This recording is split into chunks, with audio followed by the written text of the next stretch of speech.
அஸ்ஸலாமு அலைக்கும். Hi friends, எல்லோரும் எப்படி இருக்கீங்க? இன்றைக்கி செவ்வாய்க்கிழமை. இன்றைக்கான லஞ்ச் அண்ட் பிரேக்ஃபாஸ்ட் என்னென்னு பார்த்துடலாம். இன்றைக்கி பிரேக்ஃபாஸ்ட்டுக்கு நேற்று நைட்டு சுட்ட இடியாப்பம் கொஞ்சம் பேலன்ஸ் இருந்தது. அதை வச்சு பார்த்திங்கன்னா முட்டை சேர்த்து கொத்தி இடியாப்பம் மாதிரி செஞ்சுட்டேன். நம்ம நார்மலாக சேமியாவில் தாளித்து சாப்பிட்றத விட இடியாப்பத்தில் தாளித்து சாப்பிட்டு பாருங்கள், ரொம்ப ரொம்ப சூப்பராக இருக்கும். ரெசிபி வேணும்னா கமெண்ட்டில் கேளுங்க. ஆல்ரெடி ஒரு வீடியோ நான் அப்லோட் பண்ணியிருக்கேன். அது வெஜிடபிள் சேர்த்து பண்ணியிருக்கேன்னு நினைக்கிறேன். அதோட லிங்க்குமே ப்ளே பட்டனில் கொடுக்குறேன், தேவைப்படுறவங்க செக் பண்ணி பாருங்கள். இன்றைக்கி பிரேக்ஃபாஸ்ட்டுக்கு இதான் கொடுத்து விட்டேன். ஹஸ்பண்ட்கான லன்ச் என்னென்னு பார்த்தீங்கன்னா, நல்லா சுட சுட சோறு கூட ஒரு குட்டி பிளேட் வச்சுட்டு பார்த்தீங்கன்னா நெத்திலி மீன் கருவாடு நல்லா க்ரன்ச்சியாக ஃப்ரை பண்ணியிருக்கேன். ரெசிபி வேணும்னா கமெண்ட்டில் கேளுங்க. அப்புறமா இன்றைக்கி ரசம் தான் வச்சுருந்தேன்.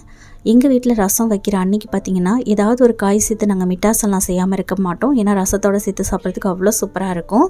இன்றைக்கி கொத்தவரங்காய் நெத்திலி கருவாடு சேர்த்து மிட்டாசெல்லாம், அப்புறமா கோவக்காய் ஃப்ரை பண்ணியிருக்கேன். பசங்களுக்கு ஸ்நாக்ஸ்க்கு பார்த்திங்கன்னா வாட்டர் மெலன். கடைசி ஹஸ்பண்ட் கிட்ட. இன்றைக்கான லஞ்ச் பிரேக்ஃபாஸ்ட் பார்த்தாச்சு. நாளைக்கு பார்க்கலாம். பாய்.